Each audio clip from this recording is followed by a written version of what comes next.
Welcome to Kenton's videos. Enjoy the video. In this video, I will explain how to play the iconic rock anthem, Renegade by Styx. We'll start by breaking down the powerful intro riff. This section is crucial for setting the song's energetic tone. You'll be playing in the key of G minor, maintaining a steady 4/4 time signature at 106 beats per minute. Pay close attention to the power chord transitions to nail that signature sound right from the start. Next, let's tackle the verse and pre-chorus sections, which lay the groundwork for the song's narrative. The verse often centers around a G minor chord, giving it that classic rock feel. As you move into the pre-chorus, you'll introduce a D major chord, creating a sense of anticipation. Then, a C major chord will lead you directly into the powerful chorus.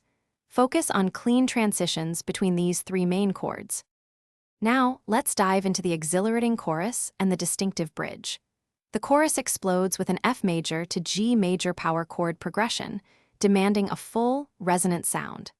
For the bridge, you'll encounter a B-flat major triad, offering a slight harmonic variation before returning to the main themes.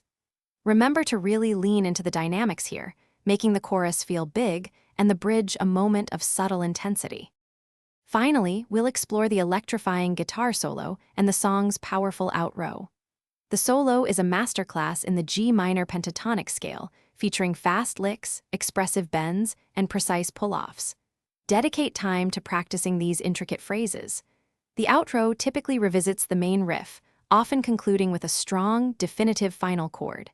Aim for a confident and energetic finish, leaving your audience wanting more. Thanks for watching. Consider subscribing if we helped you.